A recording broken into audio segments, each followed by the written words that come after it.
Turns out the Secretary of State of the United States used a personal email account for official sensitive business for 4 years. That's what the New York Times is reporting this morning about Hillary Clinton, that she did not have a government email address for her entire tenure. While heading the State Department, Hillary Clinton relied solely on a personal account. Wednesday morning, the Associated Press reported not only did Clinton use private email, she owns the server that sent and received them. Clinton turned over 55,000 pages of emails to the State Department last year, according to an aide and a department official. Emails her team deemed relevant. The White House is standing by Clinton. Experts say Clinton went to unusual lengths to keep her communications private. She turned over all of these emails to the archives so that we do have all the records. So at the end of the day, I think this is a story that is about nothing, really.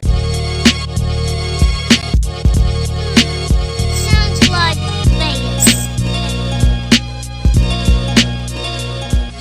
What's going on, y'all? You're listening to Occupy the Media. I'm your host, Paco Elijah, and you can catch me every Sunday right here, 7 p.m. Pacific at lacrlc.org. That's lacrlc.org. Please join and even donate if you feel led to. But this week in the news, Hillary Clinton, personal email. Did she do anything wrong? Did she break the law? Is anything going to happen? Is it even worth talking about? Should we care? We're going to get into all of that. Also, want to talk about Jihadi John. This story just doesn't add up if you don't know about this character, the supposed terrorist that went to join ISIS and fighting with ISIS, and now he's supposedly beheading people. So there's a lot of things about this story and this character that don't add up. I want to get into that. Also, Fox News polling. Apparently, we want more war, more drone attacks, and more strikes. So I'm going to get into how that's really deceiving, the way they're polling people, how many people they're actually polling. And then also, if we have some time, get into this Ferguson report. I started reading it. Definitely haven't got anywhere near finishing it, but definitely want to try to speak on it, and throughout the next couple of shows, probably highlight some important parts that I think are relevant. And for our major story of the week, Hillary Clinton, her personal email. You know, did she really do anything wrong? Did she actually break the law? A Clinton spokesman says both the letter and spirit of the rules permitted State Department officials to use non-government email as long as appropriate records were preserved, insisting they were.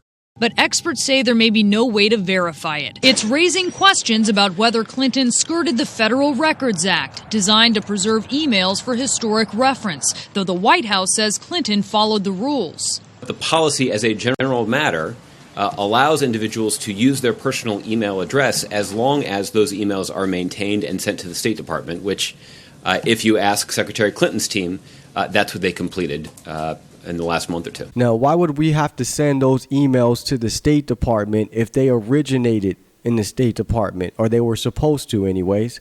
They should already have access to all those emails, but instead we got to believe and trust the Clinton team, the Clinton advisors, that they turned over all the relevant emails. That's why you hear said if you ask the Clinton team, because they don't know for sure. It's a big if. If, in fact, Secretary Clinton's team did what they say they did, and that is reviewed her email, collected all of her personal email that was related to her official government work, and turned that over to the State Department so that they could properly preserve and maintain it, that would be consistent with the Federal Records Act. Okay, so that, again, that's a big if they turned it all over. We're supposed to trust and believe that they turned over all the relevant emails or documents. Okay, so it is not consistent with the Federal Records Act, and we'll get into that in a second. But not only did she break that law, she broke her own State Department rules that they put forth. Today, ABC News has learned Hillary Clinton violated State Department email policy for all 4 years she served as Secretary of State. A senior State Department official tells us while Mrs. Clinton was Secretary, State Department employees were only allowed to use private email if they turned them over to be entered into government computers. And until they did that, they were in violation of the rules. Mrs. Clinton did not turn over emails until late last year, nearly 2 years after she stepped down as secretary.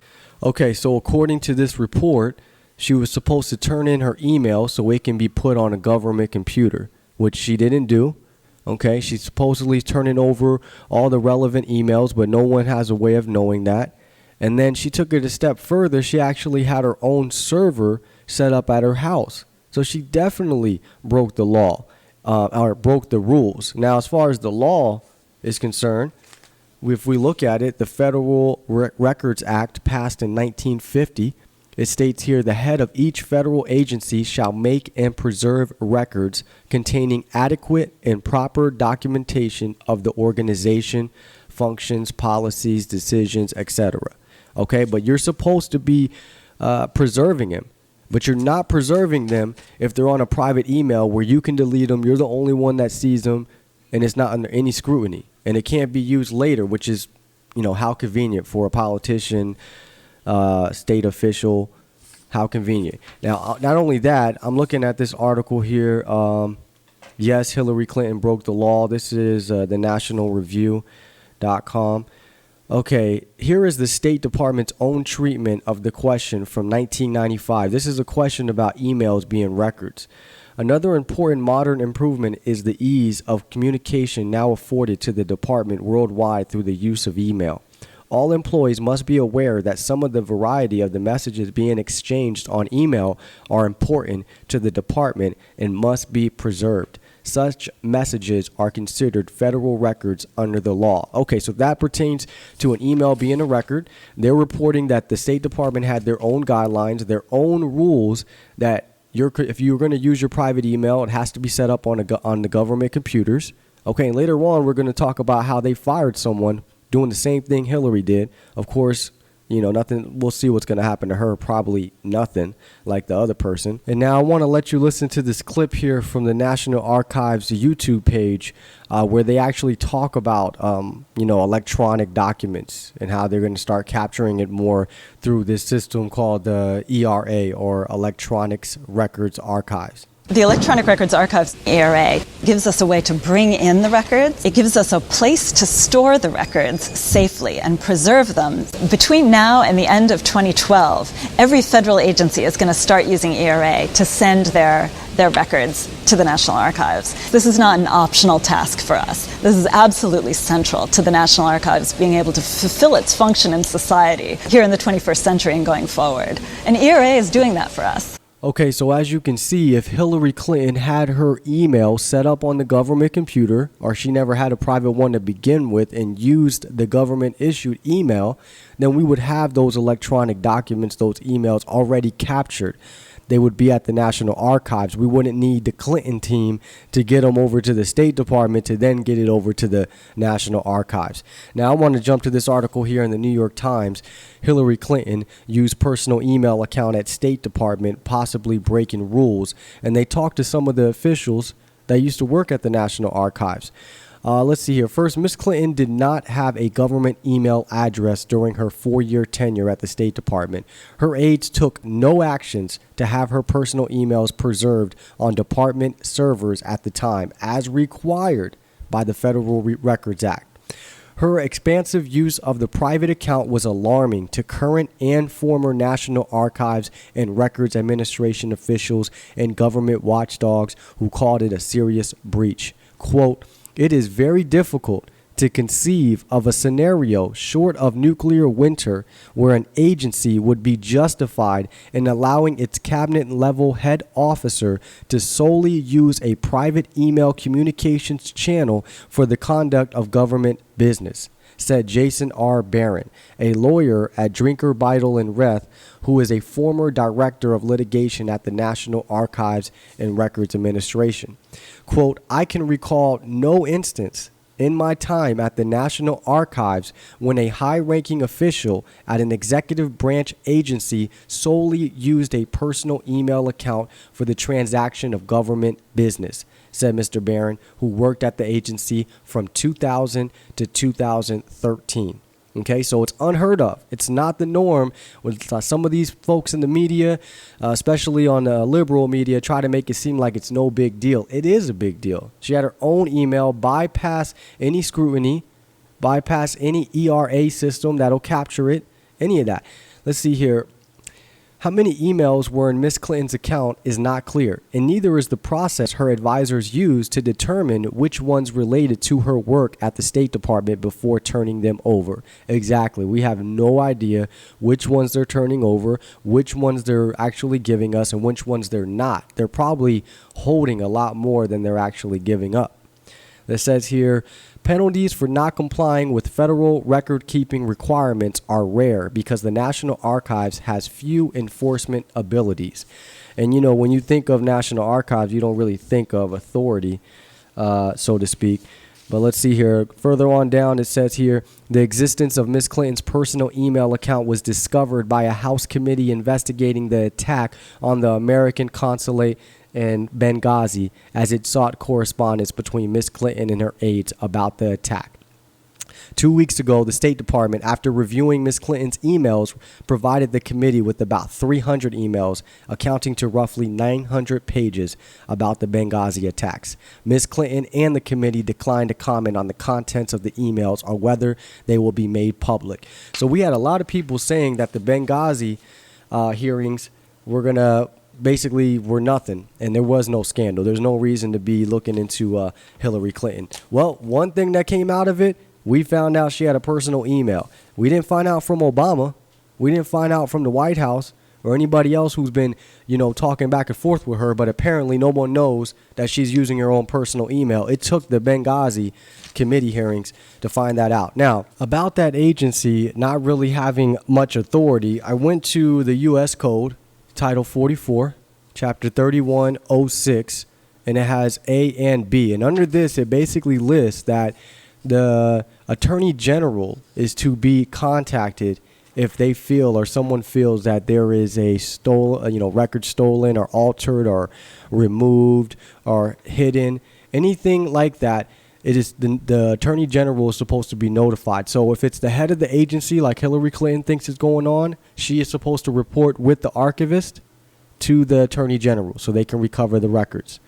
If the head of the federal agency is involved, like in this case, then the archivist is to notify the Attorney General to initiate such an action. Well, you know what? Everybody knows now.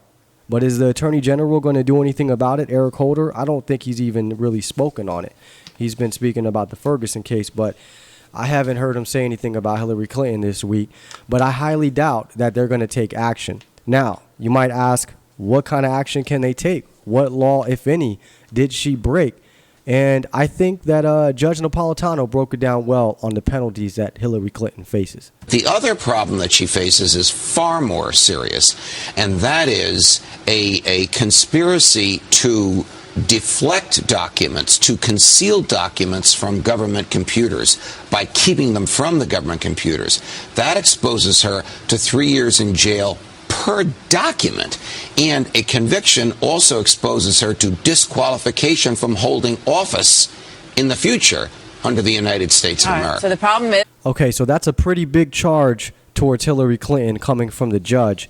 But look, let's go to the law. Let's look at it. So Title 18, U.S. Code 2071, it states here, whoever having the custody of any such record, proceeding, map, book, document, paper, or other thing, willfully and unlawfully conceals, removes, mutilates, obliterates, falsifies, or destroys the same shall be fined under this title or imprisoned not more than 3 years or both, and shall forfeit his or her office and be disqualified from holding any office under the United States. Which means, like he said, she would not be able to be president of the United States. Now, that's a pretty big charge. And you know what? That's what Fox News should be talking about and should be airing out all day, every day. If they really don't like Hillary Clinton, they really don't want her to become the nominee like they say they do. They want a Republican in there. They would do that. But they're not going to educate the public or the conservatives or their audience that this is a big scandal that could disqualify her from office of president. But they're not going to do that because, again, it's all scripted. Like we say here, Occupy the Media. It's all a script. They all play for the same team. If they really didn't like Hillary Clinton, they would be using that every day. But instead, the judge goes on TV. He says it. But how many others on Fox News are going to repeat it. Just like her right there. She didn't even, mention anything about it after he said that. 3 years per document she could get, and she could be disqualified for running for president. And this isn't no major scandal. I mean, come on, we could take her out with this alone, just like that. But, of course, that's not what's going to happen. Now, another problem that Hillary Clinton has with this whole email thing is her hypocrisy that she has with it. Now, I have an article here from ABC News, what Hillary Clinton said about email in 2000. And I'll play the clip here in a second. But Hillary Clinton didn't like using email in 2000. And in light of the recent questions being raised over her personal email account, she may not now either.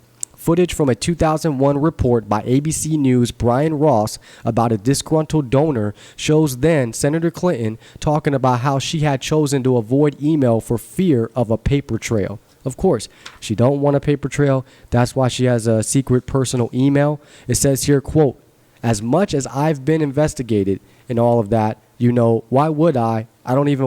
Why would I ever want to do email?" She's seen on tape telling Peter Paul on home video captured at a fundraiser.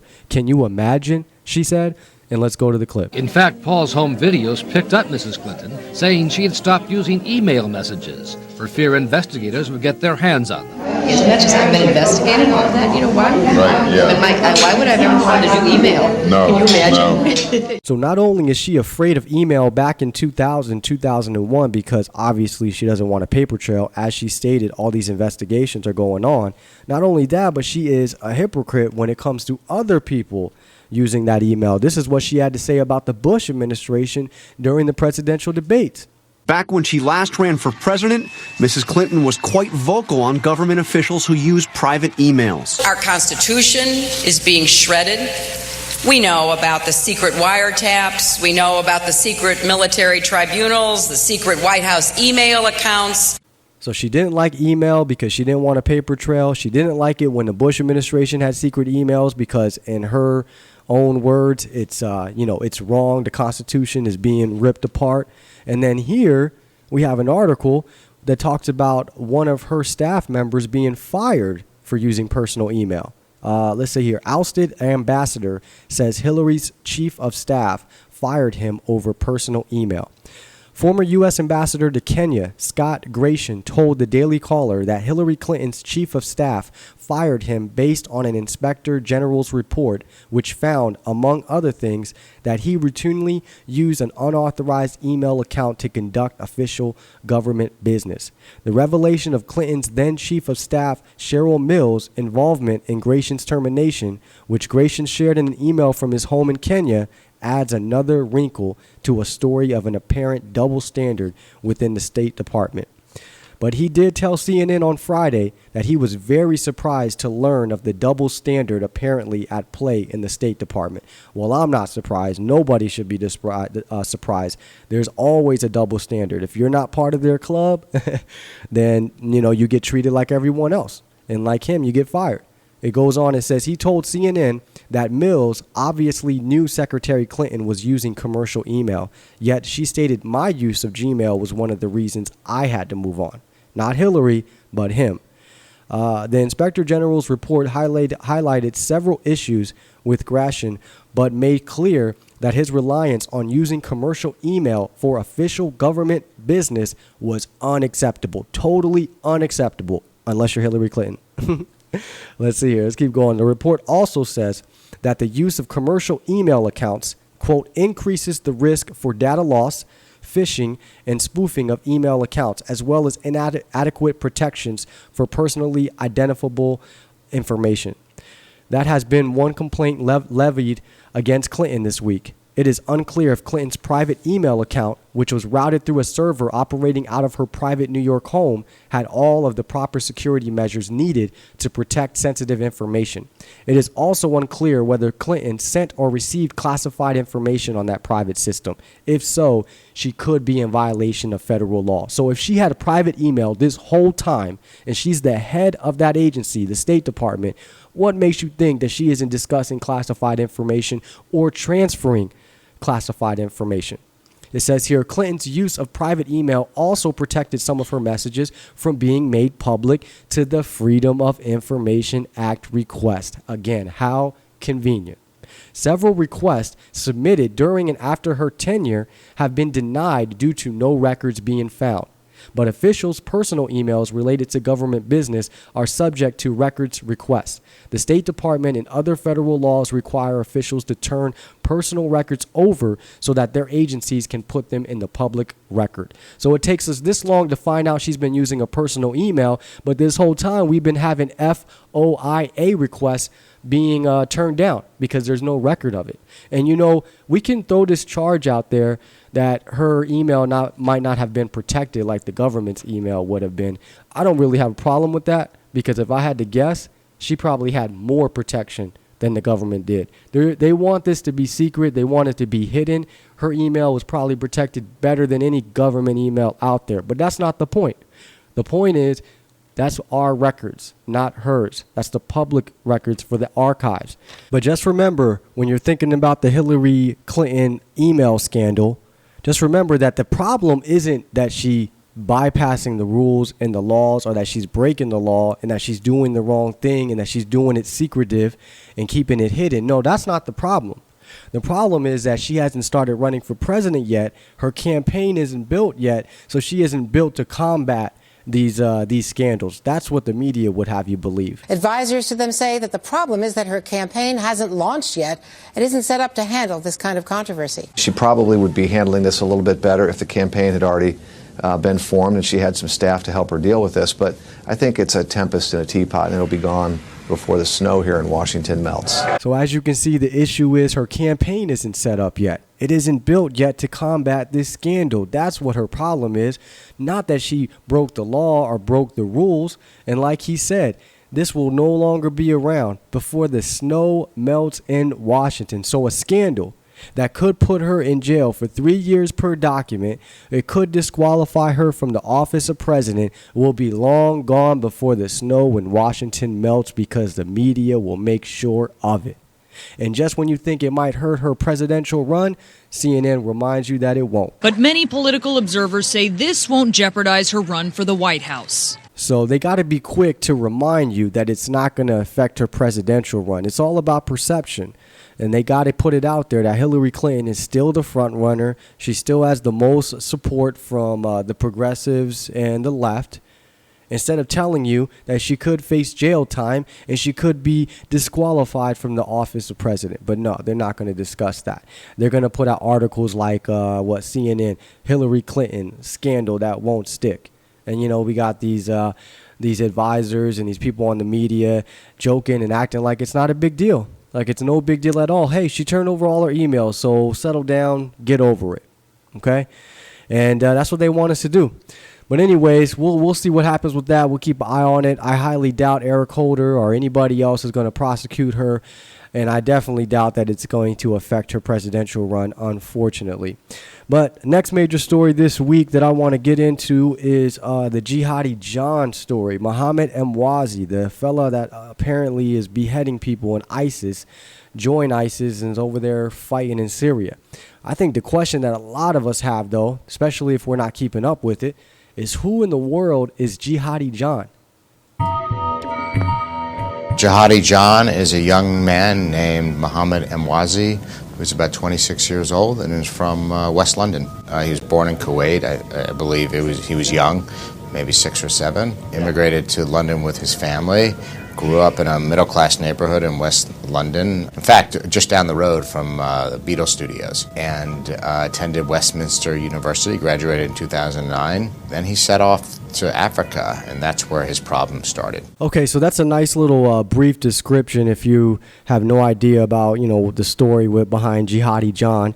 And I got a little timeline here that I want to go through real quickly here from the BBC. It says in 1988 he was born in Kuwait. In 1994, he moves to the UK. In 2009, he completes a computing degree at the University of Westminster. Now, this happens to be the same year that the British is saying he was radicalized already, and that they felt he was trying to get to Somalia to fight over there, okay? 2009, the same year he's supposedly getting a degree. That kind of raises a red flag to me. That doesn't add up. August 2009, travels to Tanzania with 2 friends for safari, but refused entry at Dar es Salaam. Put on a flight to Amsterdam. After questioning there, he returns to Dover. In September 2009, the next month, he travels to Kuwait to stay with father's family. In July of 2010, a year later, he returns to the UK for a short stay, but told he cannot return to Kuwait as his visa is denied.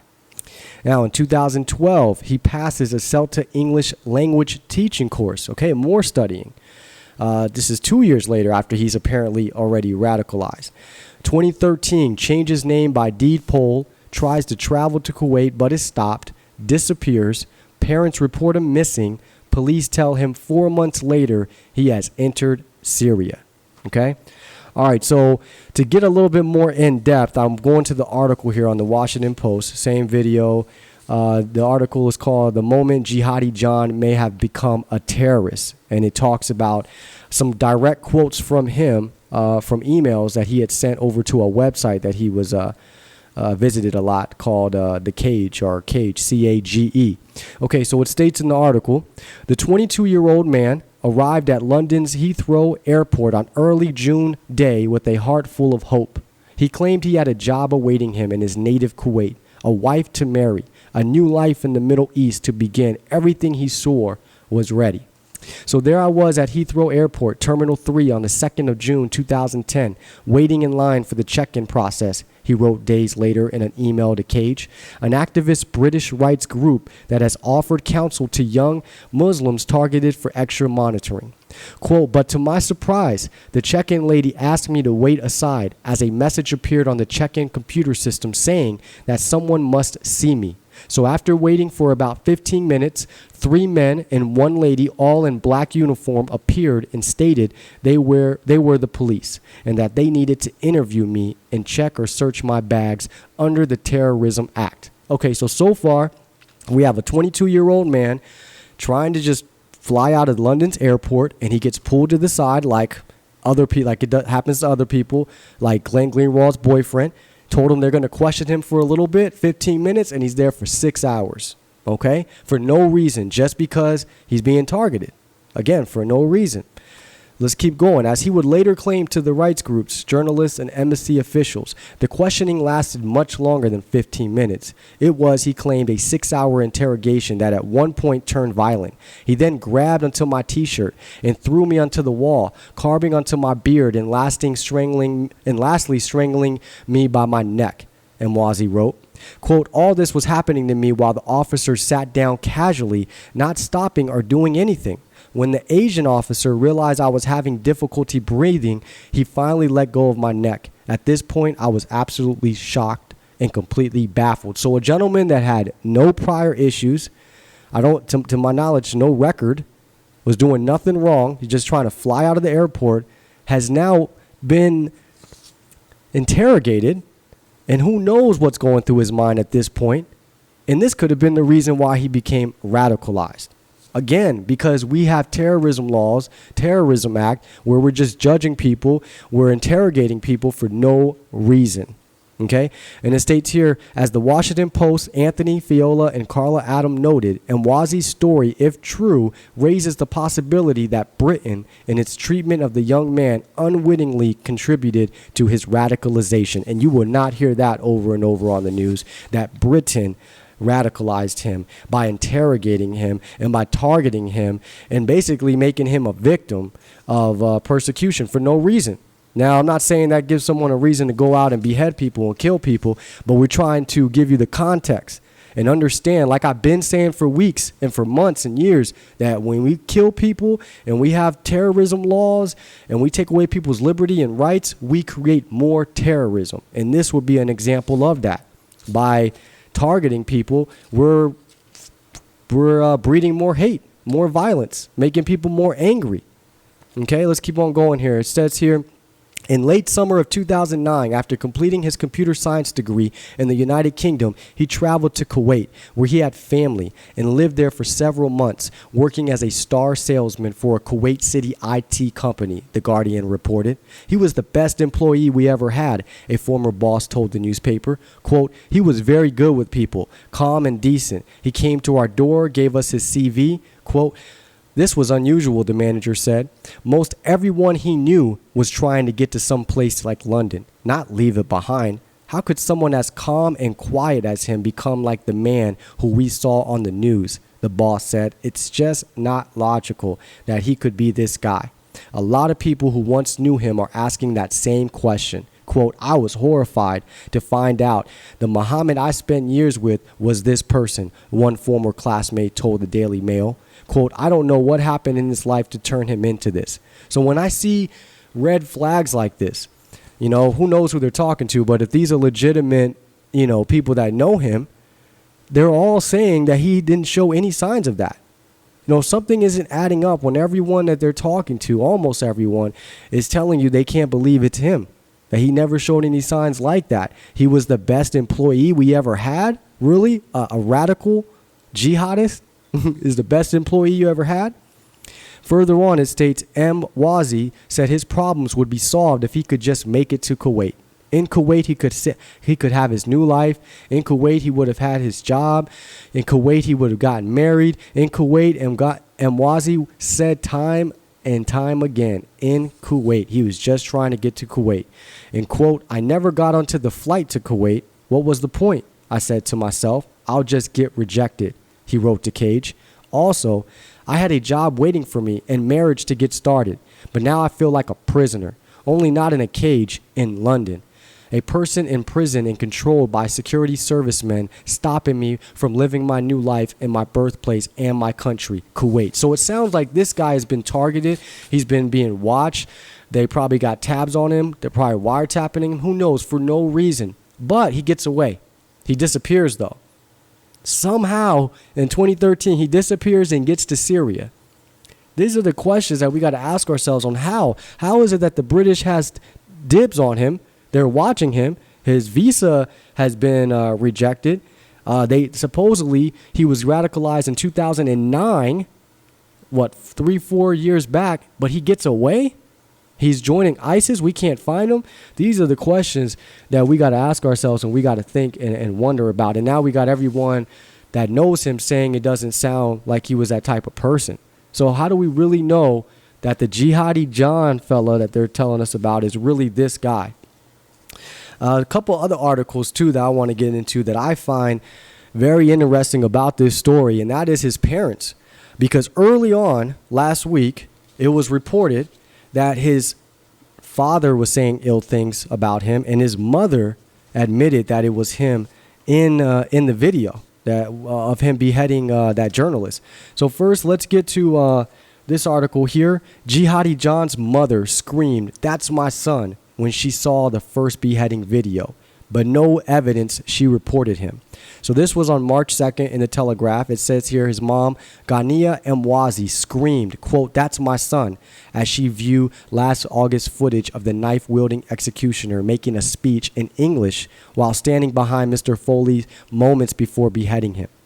Western media revealed last week that British and U.S. intelligence had established that the killer was Mwazi, causing widespread shock and dismay in Kuwait, the Arab Gulf kingdom where he was born. But it emerged on Monday that Mwazi's parents have been aware of their son's activities for months after realizing that his was the voice on the video, according to testimony given to Kuwaiti police by his father, Jassim. Again, according to the police. Further on, quote, "The mother recognized the voice and she screamed, 'That is my son,' while he was talking before beheading the first American hostage," a source familiar with the Kuwaiti investigation said. Again, not that she said it, a source familiar with the Kuwaiti investigation said. Quote, "When they played the video again, the father was sure it was his son," unquote. Insiders described Mr. Mwazi as emotional and upset at what happened to his son while talking to investigators. Again, quote unquote, insiders. Who's insiders? And then, quote, I am waiting day by day to hear about his death, unquote, he said to have told his interrogators. Again, not that the father said he said that, but the insiders said he said that. Told the interrogators. Okay? So, also, we have, being reported that same day, let's see here. Mom knew her son, Muhammad Mwazi, was Jihadi John. Now, this is actually ABC News, not the Telegraph. And let's see here.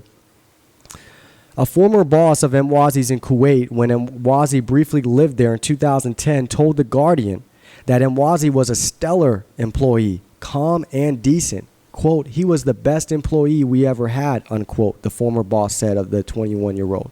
Even later, a member of the British activist group Cage told reporters he saw Mwazi as a, quote, beautiful young man. But at the same time, Mwazi was linked by court documents to a number of alleged jihadists in London who purportedly supported a terror group in Somalia. But he still got away. But he still got away, though. And these quotes from these folks don't add up for someone who's a terrorist.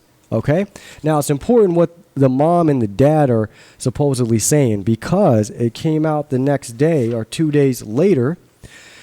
Jihadi John, father accuses Muhammad Mwazi of being a dog and terrorist. Okay, so this is still actually the father coming out saying that he didn't say that.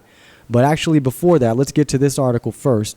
The father of Muhammad Mwazi described his son as a dog, an animal, and a terrorist, and revealed he begged his parents for forgiveness before joining ISIL and becoming Jihadi John. The Daily Telegraph can disclose. But instead of forgiving him, Jassim Mwazi, 51, told his son that he hoped he would be killed after he said he was going to Syria for jihad in 2013. And apparently, if I'm not mistaken, it'll go later on, he said that in a phone call, I believe. And if they're watching him and they got tabs on him, and we know the NSA and the other NSA over there can listen to all of our phone calls. But he still got away off to Syria.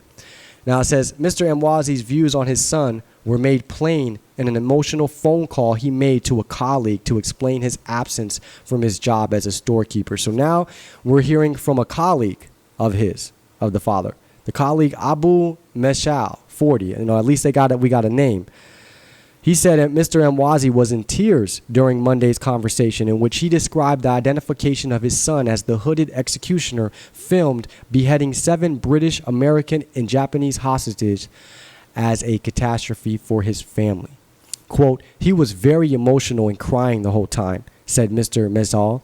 Quote, he said, my son is a dog. He is an animal, a terrorist. He said he had talked to him a lot trying to persuade him to return to his personal life, but that the son didn't listen to him. He said, to hell with my son. Okay, this is the father talking. Also, quote, Muhammad called his father and said, I'm going to Syria to fight jihad. Please release me and forgive me for everything, Mr. Masal said. So again, this is the acquaintance or the colleague saying that Muhammad said this to his dad. Okay?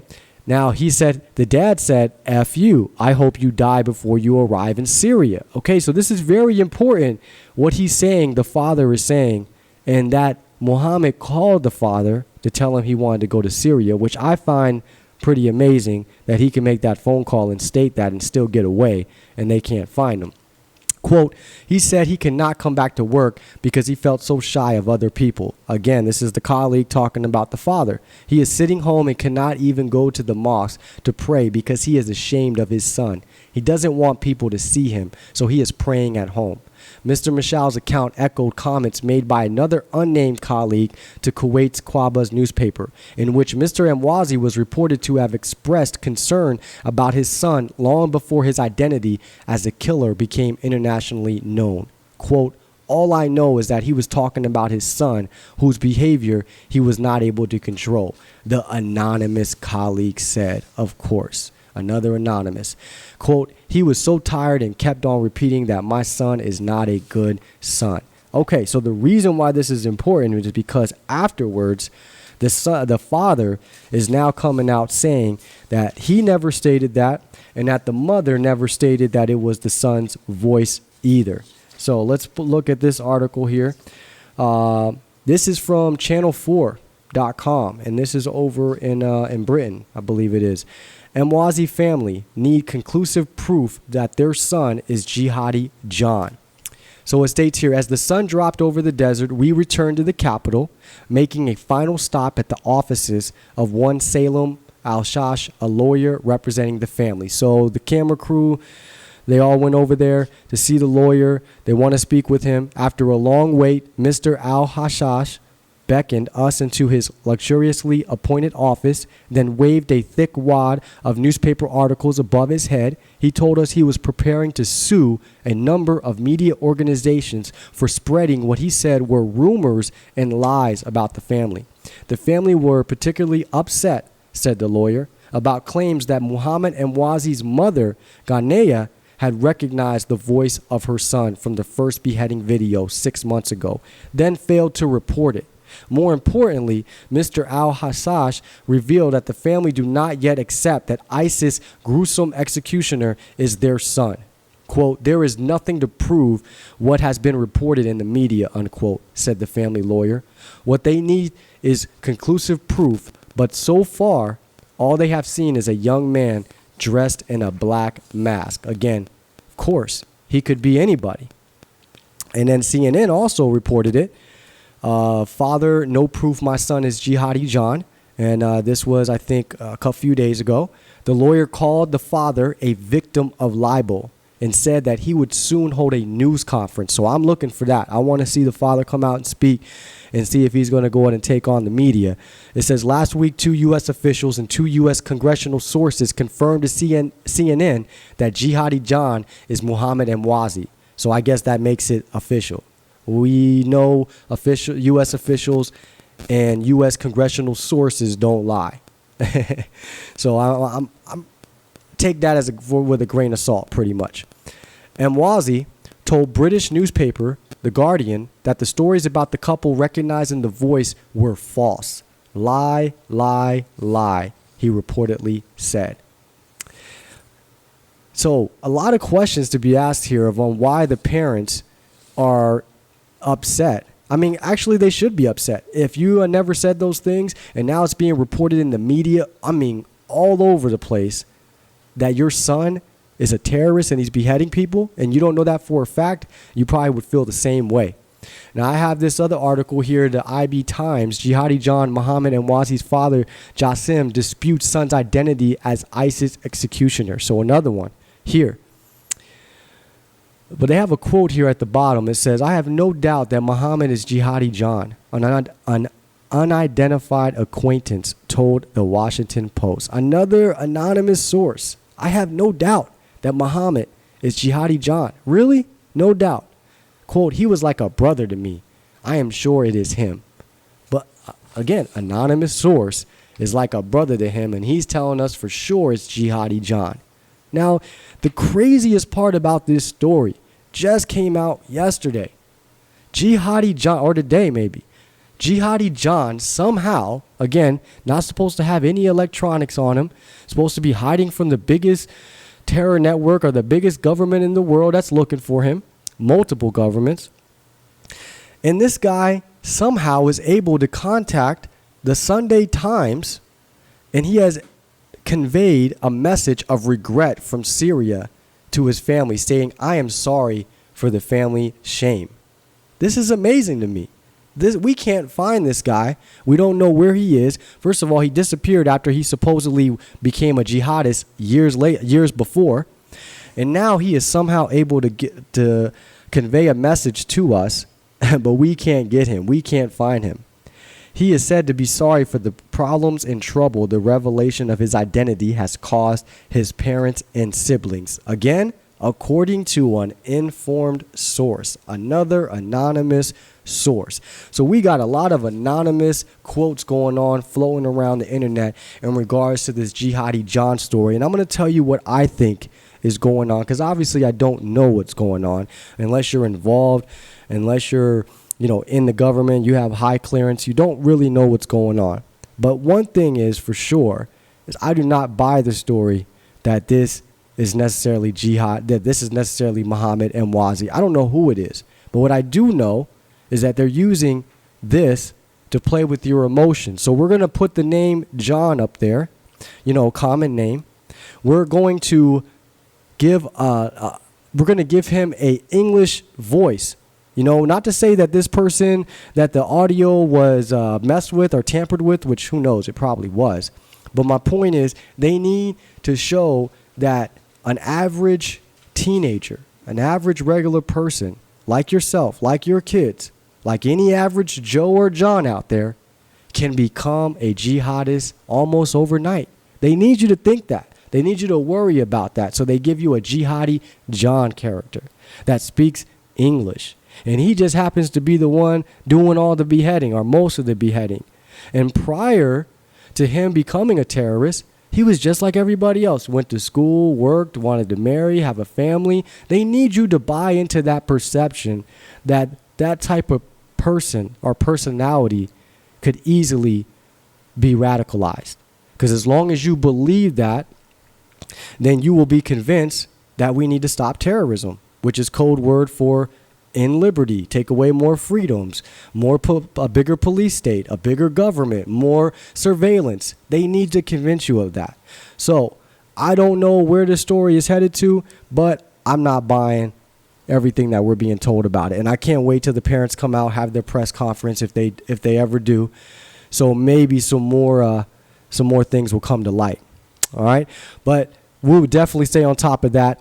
But now the next thing I want to get into is this Fox News poll that came out. I think it was March 4th, if I'm not mistaken. It says here, Fox News poll, voters feel U.S. is less safe, Islamic extremists making gains. Yeah, they're making gains, so let's announce it to everyone. Let's promote the fact that they're making more gains, supposedly. All right, well, it states here, for the first time, a majority of voters think the U.S. is less safe today than before 9/11. That's just one finding in the latest Fox News national poll on terrorism that may concern President Obama. Majority of voters also think Islamic extremists are making gains rather than losing ground. Second, the White House is trying to downplay the threat from Islamic extremists rather than stop it. And also, the U.S. should increase airstrikes, use drone strikes, and send a limited number of ground troops to Iraq and Syria to fight Islamic militants. Okay, so this is pretty amazing to me, and they go down and they break down the numbers, and basically America's getting more scared, and America wants to fight more, and America wants to send more troops is basically what the poll is trying to tell us. Now, if you look at the poll and you see how the poll was actually taken, it says here by the Anderson Robbins Research, Shaw and Company Research, they questioned 1,011 registered voters. 633 were from a landline. 378 were from a cell phone. Okay, so first thing is, how can you tell me, Fox News, that 1,011 people, let's just say 1,000 people, somehow represent the majority of voters? And if you listen to Bill O'Reilly, he'll tell you the majority of Americans. It seems like half our country is wavering on that. No, the poll that came out today in Fox News shows quite clearly that Americans now think that the Obama administration is paralyzed and doesn't know what to do to fight terror or stop Iran from doing anything. So you can see how they're deceiving. They take these polls, even if they're done legitimately, which they're probably not, but let's just give them the benefit of the doubt. Even if they're done legitimately, you are only asking 1,000 people. And on top of that, it is 1,000 registered voters. Most of this country is not registered to vote. Most people in this country are identified as independents or nothing at all. So the fact that you're asking only registered voters means what? 1,000. That's it in the whole country. And somehow that is enough representation to tell us that we want more war. We want more drone strikes. We want more boots on the ground over there. Then what makes it even worse, it's 633 of the calls or the polling was done on a landline. Who still has a landline? Who is picking up their home phone? Even people that have a home phone don't pick it up. So more than likely, the majority of those folks are older folks, Fox News viewers, people that get scared very easily, You know, the elderly, those that are not keeping up with the internet, not keeping up with what's coming out, the news stories that are coming out. They just buying into what the media feeds them. 633 on a landline, only 378 on a cell phone. So my question I'm wondering is, how many young people did they actually talk to? How many kids in their 20s and their 30s and people in their 40s did they speak to? People that are working, because again, you're calling on a landline. Most people that are out working got their cell phone on them. You know, most people are not picking up a landline or even have a landline. So we got to take these polls for what they are. When you break it down and you look at it for what it is, it's just a tool to deceive you, a way to tell you this is what you guys want. No, that's what you guys want. That's what you're trying to convince me, that I want more boots on the ground, or that Americans just like me want more boots on the ground because ISIS is a threat. If they did a real poll and they asked a real amount of people, not those that are just registered to vote, but average Americans, the most answer you're going to get is no, we don't want any more, or I don't know because I'm not keeping up with it. That's the two most answers you're probably going to get. The majority of this country is war weary. We got veterans killing themselves. Suicidal rate is through the roof. We got people coming back with massive injuries. It's costing the country so much money. We're losing more troops. It's hurting us in defending this country. But yet, because of ISIS, this country's ready to go right back at it, go right back to war. At least that's what Fox News would have you believe. These are the type of, and, you know, I always thought this too when I see these polls. When you see them give you poll after poll during the presidential election, they're always showing you these polls and the results are always questionable. Always. How is it that Ron Paul was always at the bottom of your guys' polls all the time, but this guy was selling the most the most amount of products, pretty much, the most stickers, the most banners, the most signs. He had the most people showing up in the audience. He had he was winning all of the votes that were done live. But whenever the polls, the legitimate, real polls were done, Ron Paul was always at the bottom. So we got to question these polls, and we got to question on how they're doing it, because people like Bill O'Reilly are deceiving, telling you it's the majority of Americans when it's not even the majority of voters. But I felt like this is something very important. And as the presidential election goes on, we got to start picking these polls apart, because if you notice, that's what they stick to. That's what they're always pointing to when they're talking about their front runners and who America likes and who America is forgiving, because they got so many scandals, all of them, that we got to be convinced with these polls that, you know, the only candidate that has a chance to win is their candidate. It's things like that they try and tell us. Ron Paul has no chance of winning, when in reality he had the best chance if it was done fairly. So I do think that was important, that we start getting into these polls. And then my last major thing I want to get into for tonight is the Ferguson report. I only had a chance to read a little bit of it, so I won't have much material prepared for this show. But I know one thing that sticks out to me is, I don't have the report in front of me, but I'll just go off the top of my head, is that Eric Holder and Obama's administration in this report is pretty much exposing on how racist pretty much this department is, and how they were using the police department and police officers to raise revenue by ticketing their residents and ticketing them like crazy.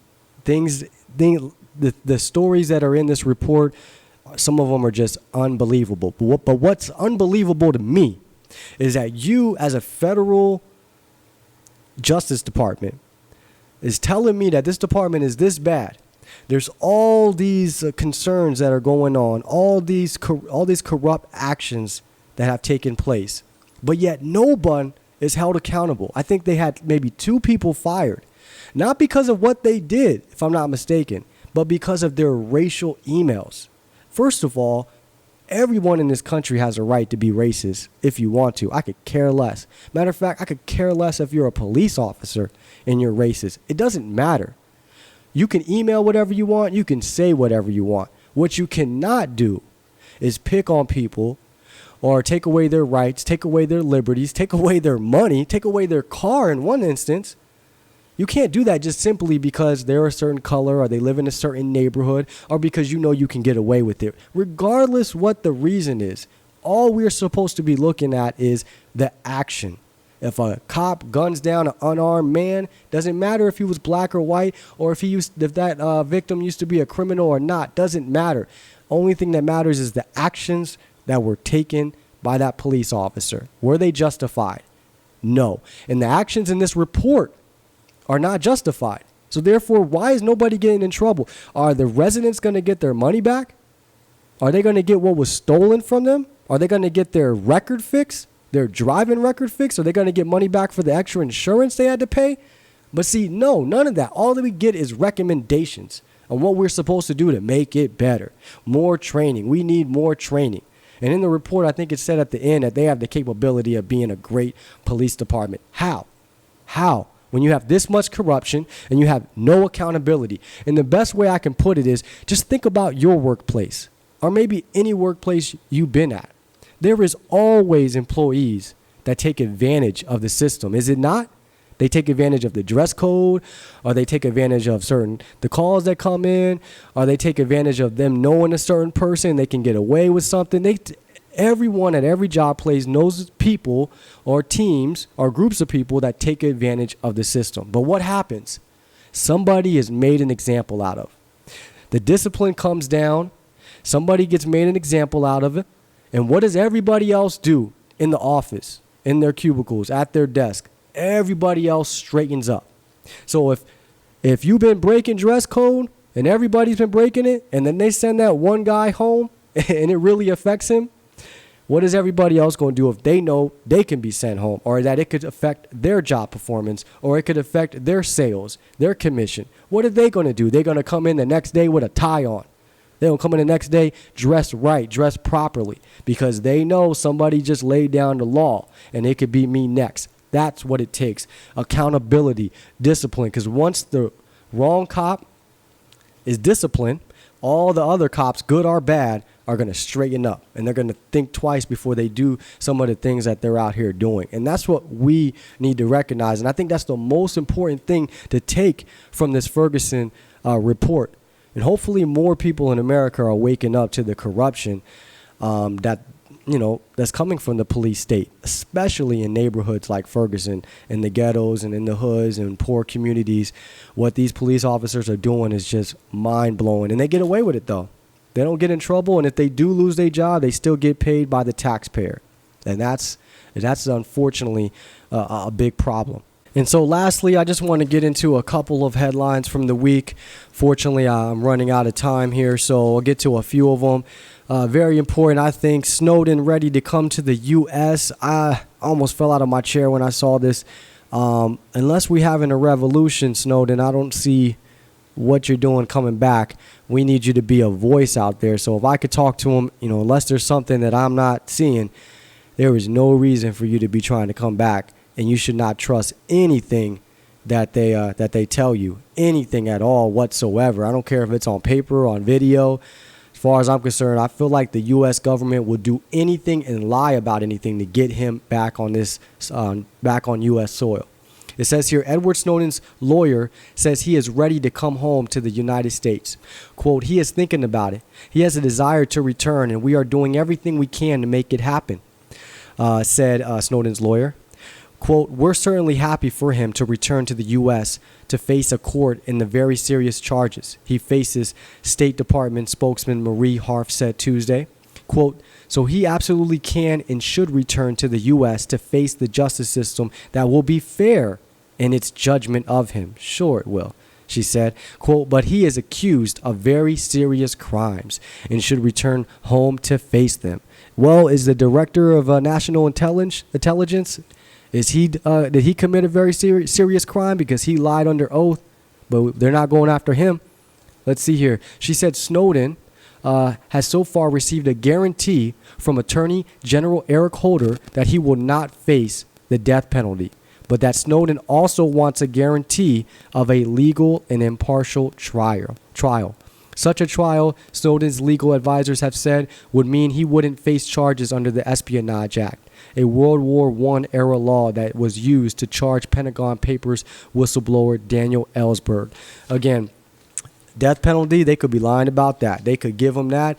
They could make this guy an example to scare all the other whistleblowers. So if I'm Snowden, man, just get a get a bigger coat out in Russia, get warm for a while, because you probably ain't leaving. And the thing is, we need you over there because you're actually putting in work. You're actually still you're still able to contribute to society, whereas those whistleblowers that are locked up, like Bradley Manning, can't, or Chelsea Manning, they can't. So we need you on the outside. We can jump to my next article here. This came out last week. Ron Paul says shut down the Department of Homeland Security. So, you know, we had that debate going on last week, and they passed the funding bill. Republicans ended up bowing down, giving them the Senate Democrats and Obama what they want. But in this article here, this is, what is this, Bloomberg, I believe it is, states here, the American people would be much better off if Congress transferred the few constitutional functions performed by Homeland Security to other parts of the government and then shut down the rest of the department.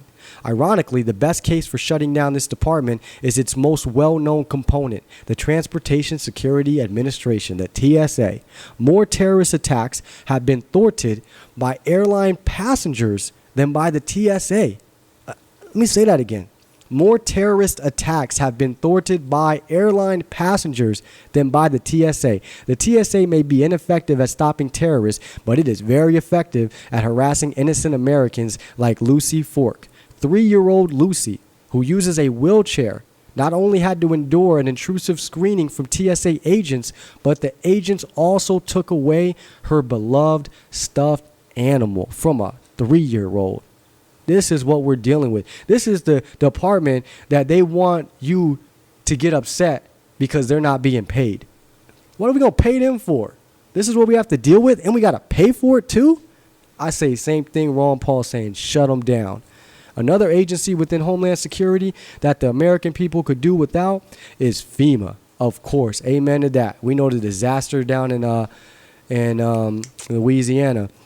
FEMA not only fails to provide effective relief to disaster victims, it also impedes private disaster relief efforts. FEMA even hinders disaster victims' efforts to help themselves.